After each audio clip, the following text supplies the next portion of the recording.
From everything you know about being mixed race and standing in two worlds. Okay. Being in two worlds. What would you like to tell society about how to more constructively relate to mixed race people? Good luck with that one. Okay, so society, if it was like a thing I could talk to. This people right here. Okay. Here's society. Hi, society. Okay. That sucks, man. All right, so where I like to begin thinking about when I think about what I would say to someone is, what is it that we take for granted when we think about our race, identity, and our families? And some of those things are like, everybody looks the same. My parents look similarly to me. I identify in a way that other people can see and recognize. And it's not really a deal for me to even think about those issues. For someone for whom that's not the case, highlighting that can be an issue. It couldn't be just uncomfortable. It may be an opportunity to talk, but it is an issue.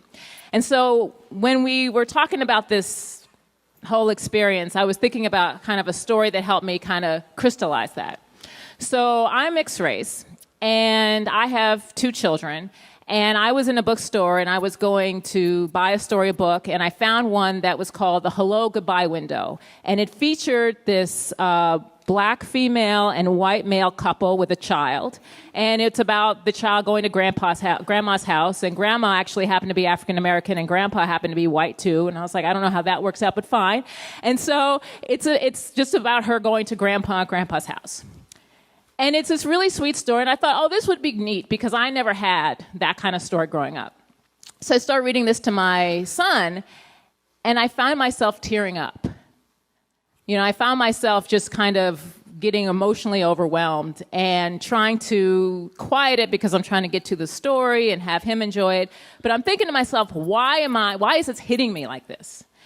And the reason is because I'd never seen a family that looked like mine in a book. And it never even occurred to me that that mattered until that moment. And I was, adult. I was a grown-up. This wasn't a case of me trying to find my place in the world when I'm in my teens or early 20s. Like, I was grown. I had a mortgage and children and, job, etc. And I'm sitting there reading a storybook, and it's just hitting me like a ton of bricks that this mattered. And so what I would tell society is, the things that we take for granted can be the things that are hardest for folks who can't take those for granted. And standing in two worlds is a really, really hard metaphor for me, because the reason why it's an issue is because those are two worlds. So why did it hit me like that? Well, because I never saw families like that. And when I think about why don't I see families like that, I think about, well, is it because whites or blacks or racial groups don't like each other, whatever? No. We live in a segregated world. And when you're mixed race, you're on the front lines of that in many, many ways. And so when race starts to matter, to me, in these moments of seeing the exception exposed, like, oh, this is my family and I've never seen it before, I realize, wow, this is the world we live in. And so I don't know if that's the answer you're looking for, but what I would tell society is, like, this stuff, this sort of segregation that makes this the exception is hard for everyone in many, many ways. But for individuals for whom it's hard in a very personal way, because you don't see yourself reflected in the way we generally have been used to seeing ourselves reflected. I see people who look like me. I see families that look like mine. That can be heavy. That can be a difficult experience to manage. So what tips do you have for mixed race people, as in these folks right here, about how to live in the world with a greater sense of well-being? Just to increase their well-being from everything you know about the literature, and you're studying this, and Okay, so first thing, I certainly wouldn't assume that you don't have good well-being. You seem like really together people, so I would never want to just walk in and say, look, I know you have problems. I mean, yeah, I know, right? You seem together. You seem, but you've got problems. Like, I wouldn't want to walk into anyone's world and assume that because of your background, life's hard. But I would say that from what I know in the literature, the hard part of thinking about mixed race issues is that we don't have a consistent way to even define it. So we don't even know what we're talking about. When we think about race mixture, generally speaking, folks bring to mind like a mixed race family and a child. But there are people who have race mixture in their family that they're like, oh my goodness, I want to reach back into that ancestry and I want to know more about it. Or folks for whom they're very comfortable with themselves, they've lived in both worlds, or those worlds are really integrated in their lives, and they feel very comfortable with that. And so the notion that this is a hard experience, I think, is itself a construction. And so the tips I would have for folks is first know where you are on that spectrum, to what degree is this an issue for you, and how much it matters. But also know that the reason why it's an issue has nothing to do with you as an individual.